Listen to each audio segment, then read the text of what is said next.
Hi friends, இன்னைக்கு நம்ம பிரேக்ஃபாஸ்ட்டுக்கு ஒரு நல்ல மில்லட்ஸில் பண்ண ஒரு ரெசிபி பண்ண போகிறேன். மில்லட்ஸில் வெண்பொங்கல் தான் பண்ண போகிறேன். அதுக்கு சைட் டிஷ்ஷு கத்திரிக்காயில் கொஜ்ஜு. இது ரெண்டுமே வந்து காம்பினேஷன் அட்டகாசமாக இருக்கும். யூஸ்வலாகவே வெண்பொங்கலுக்கு கொஜ்ஜு வந்து அட்டகாசமாக இருக்கும், உங்களுக்கே தெரியும்.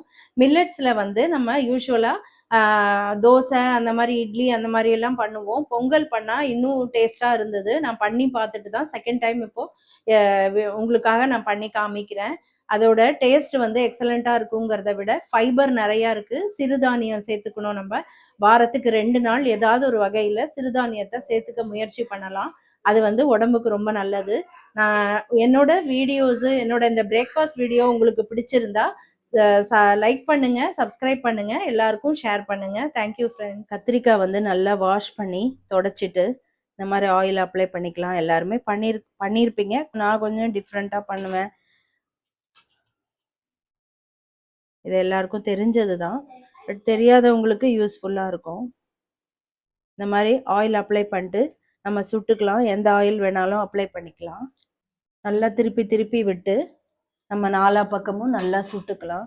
இந்த பொங்கலுக்கும் இந்த கொஜ்ஜுக்கும் எக்ஸலண்ட்டாக இருக்கும். இதை விட மேட்சிங்காக வந்து என்ன இருக்கும் அப்படின்னா, இதுக்கு அடுத்ததாக தான் வந்து சாம்பார் கூட வரும். இதுதான் ரொம்ப நல்லா இருக்கும்.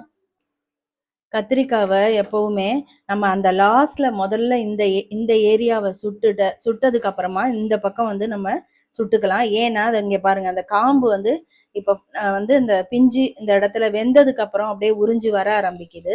அதனால நம்ம எப்பவுமே இந்த லாஸ்ட்ல இருந்து சுட்டுட்டே வரணும். அப்படிதான் இப்ப நான் சுட்டிருக்கேன். சூடா இருக்கும்போதே கூட உரிக்கலாம். உங்களால கை பொறுக்கிற சூடு வரும்போது நம்ம உரிச்சிடலாம். இப்படி உரிச்சிட்டு ஃபுல்லா அதுல இருக்கிற பிளாக் எல்லாம் எடுத்துடலாம். எடுத்துட்டு ஓப்பன் பண்ணி ஒரு தடவை செக் பண்ணிக்கலாம். சில சமயம் பூச்சி இருந்தாலும் இருக்கும். இந்த பெரிய இதில் அந்த அளவுக்கு இருக்கிறது இல்லை, இருந்தாலும் நம்ம ஒரு தடவை செக் பண்ணிக்கலாம். ரொம்ப சூடாக இருந்ததுன்னா நம்ம லைட்டாக அப்படி தண்ணியை தொட்டு கூட உரிச்சிக்கலாம், ஈஸியாக வந்துடும். நமக்கு கொஞ்சம் அர்ஜென்ட்டாக பண்ணணுங்கும்போது நமக்கு இது வந்து ஈஸியாக இருக்கும் உங்களுக்கு. இங்கே பாருங்கள், தண்ணி தொடும் போது டக்குன்னு கை சூடாது, நம்ம உடனே எடுத்துடலாம். இந்த இடத்துல இப்படி கட் பண்ணிடலாம். இந்த மாதிரி பார்த்துடலாம். ஏன்னா சம்டைம்ஸ் உள்ள புழு எதுவும் இருக்கலாம் இல்லையா, அதனால இதில் ஒன்றும் இல்லை. அதே மாதிரி இதையும் பார்த்துடலாம். 2 கப் மில்லட்ஸ் போட்டிருக்கேன். 2 கப்னா வந்து திணை, நான் சொல்கிறது திணை. இதுவும் நான் ஊரில் வாங்கினது தான். எங்கே வேணால் அது இங்கே லோக்கலில் கூட நம்ம வாங்கிக்கலாம், ஒன்றும் பிரச்சனை கிடையாது. பட் ஊரில் முடிஞ்சால் ஊரில் வாங்கிக்கோங்க. இது ரொம்ப நல்லாயிருக்கும். இந்த திணை டேஸ்டியாக இருக்கும். 2 டம்ளர் மில்லட்ஸ் ஊற வச்சுருக்கேன். அதுக்கு நம்ம 1.5 கப்பு கரெக்டாக பாசிப்பருப்பு இதை வந்து நம்ம கொஞ்சம் நல்லா வறுத்துக்கலாம். பாசிப்பருப்பை ரொம்ப செவக்கெல்லாம் வறுக்க வேண்டாம், லைட்டாக வாசனை வரும், அது வரைக்கும் வறுத்துட்டு நம்ம சும்மா ஒரு ஜஸ்ட் ஒரு 5 மினிட்ஸுக்குள்ளே போதும். அந்த அளவு வறுத்துட்டு நம்ம நல்லா வாஷ் பண்ணி அதோட மிக்ஸ் பண்ணிக்கலாம்.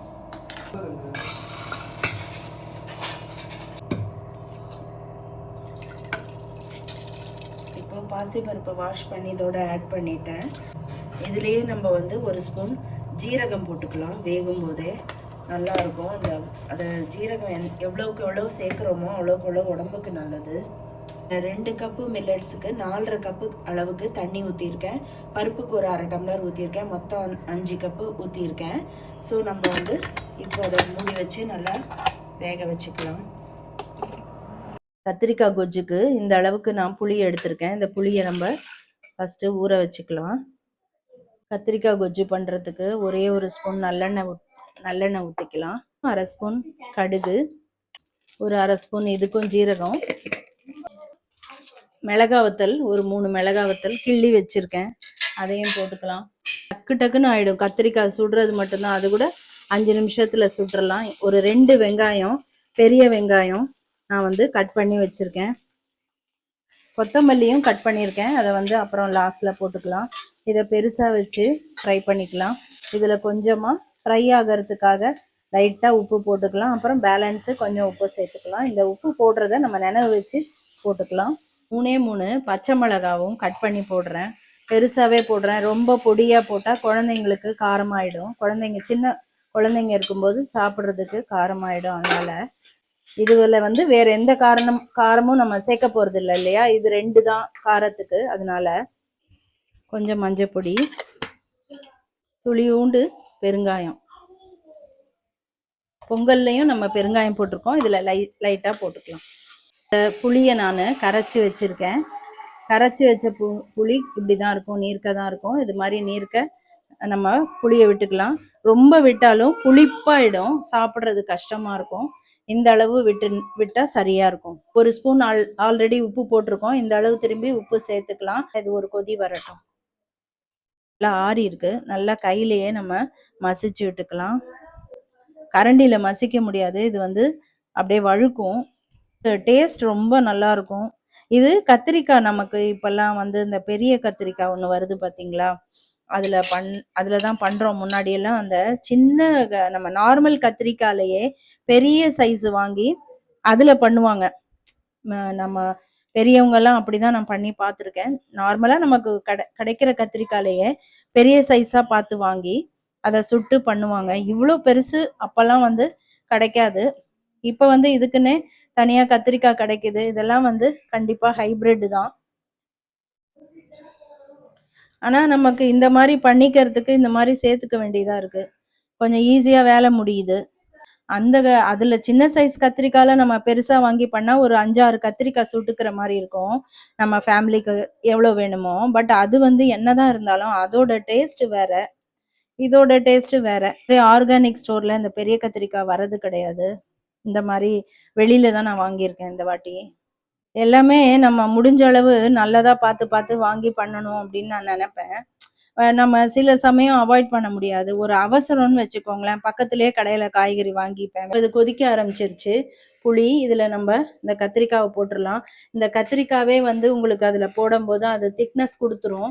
சப்போஸ் திக்னஸ் இல்லைன்னா நம்ம ஏதாவது கொஞ்சமா கரைச்சி விடலாம், தப்பு கிடையாது. இந்த மிளகா வந்து ஒரு ஃப்ளேவர் நல்லா இருக்கும், பச்சை மிளகா ஃப்ளேவர், அதுக்காக தான் கொஞ்சமா போட்டேன். இப்போ இதுவே வந்து ஒரு திக்னஸ் கொடுத்துருக்கு. சப்போஸ் உங்களுக்கு இன்னும் கொஞ்சம் நீர்க்க வேணும்னா தண்ணி சேர்த்துக்கலாம். இல்லைன்னா இதுல நான் வந்து என்ன பண்ணுவேன்னா, கத்திரிக்காய் இருந்த பிளேட்லயே நான் ஜஸ்ட் ஒரே ஒரு ஸ்பூன் கோதுமை மாவை கரைச்சிருக்கேன். கரைச்சி கொஞ்சம் நீர்க்க அரைச்சி இதை வந்து அதுல சேர்த்துடுறேன். சேர்த்து உங்களுக்கு கொதிக்க விடும்போது நல்ல சேர்ந்த மாதிரி இருக்கும். அரிசி மாவு கூட விட்டுக்கலாம், பட் அதை விட கோதுமை மாவு டேஸ்டா இருக்கும். இதுல ஒரு சின்ன துண்டு வெல்லம் உங்களுக்கு பிடிச்சா போட்டுக்கோங்க. இந்த குட்டி பீஸ் வெல்லம் இதை நான் சேர்ப்பேன். ஏன்னா இது வந்து இந்த புளிப்பு, எப்பவுமே நம்ம புளிப்பு காரம் இந்த மாதிரி செய்யும் போது வத்த குழம்பு அதுக்கெல்லாம் கூட ஒரு குட்டி பீஸ் போட்டோம்னா அது நல்ல பேலன்ஸ்டா, அந்த வெல்லம் இருக்கிறதெல்லாம் தெரியாது, இனிக்கவே இனிக்காது. ஆனா உங்களுக்கு டேஸ்ட் வந்து கூடுதலா இருக்கும். கொதி வரப்போகுது. இந்த ஸ்டேஜ்ல நம்ம நல்லா பொடியா கொத்தமல்லி கட் பண்ணி வச்சிருக்கேன், அதையும் நம்ம அதுல போட்டு ஃபினிஷ் பண்ணிடலாம். எக்ஸலண்டா இருக்கும். பொங்கலுக்கும் இந்த கொஜ்ஜுக்கும் வேற லெவலா இருக்குங்க, செஞ்சு பாருங்க.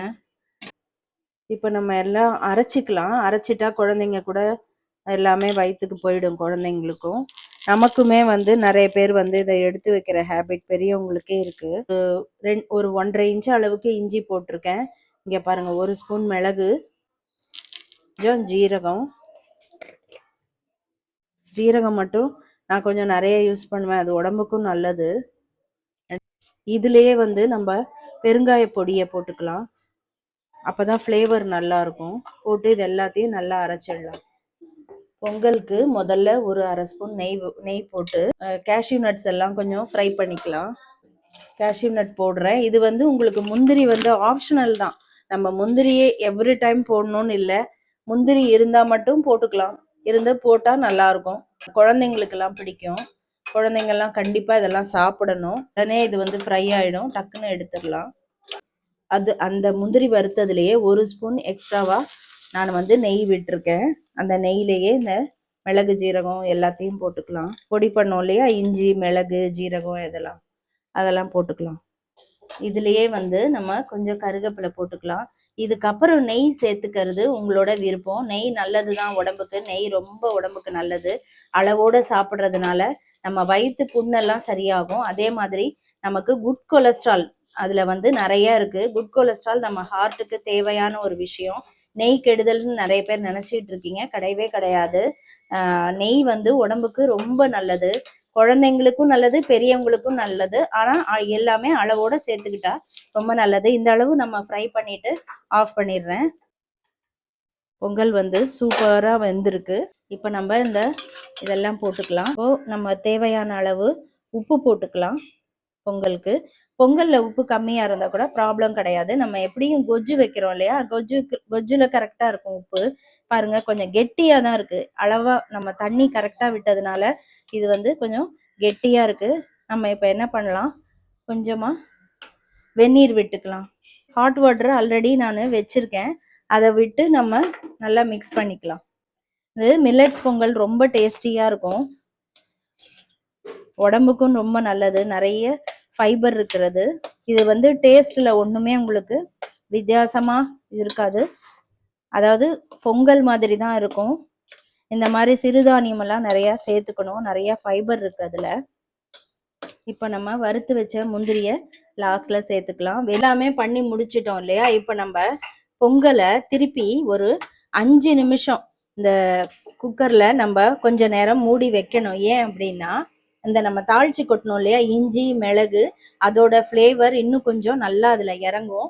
பொங்கல்ல அது இறங்கினாதான் அது நல்லா இருக்கும், நல்ல கோவில் பொங்கல் மாதிரி இருக்கும். இண்டக்ஷன்ல 400ல தான் வச்சிருக்கேன். அதே மாதிரி நீங்க அடுப்புல வைக்கும்போது சிம்ல ஒரு 5 மினிட்ஸ் மூடி வைங்க. மூடி வச்சா அதோட ஃப்ளேவர் ஃபுல்லா இறங்கி நல்ல கோவில் பொங்கல் மாதிரி வாசனை வந்து அவ்வளோ நல்லா இருக்கும். பெருங்காயம் இதெல்லாம் சேர்ந்து உங்களுக்கு அந்த நல்ல அதுல அந்த ஃப்ளேவர் வந்து அந்த ஹீட்டுக்கு நல்லா இறங்கிடும். நீங்க பண்ணி பாருங்க ஒரு தடவை.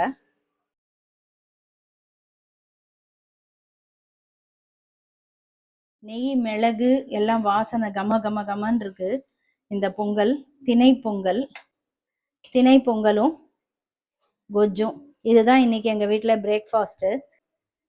Thank you friends. உங்களுக்கு என்னோட இது ரெசிபி பிடிச்சிருந்தா நீங்க சப்ஸ்கிரைப் பண்ணுங்க, ஷேர் பண்ணுங்க. நல்ல ஆரோக்கியமான நிறைய ரெசிபிஸை நான் டெய்லி உங்களுக்கு ஷேர் பண்றேன். உங்களோட சப்போர்ட் எனக்கு ரொம்ப முக்கியம். நீங்க எனக்கு என்னோட சேனலுக்கு சப்ஸ்கிரைப் பண்ணுங்க, லைக் பண்ணுங்க, ஷேர் பண்ணுங்க. தேங்க்யூ.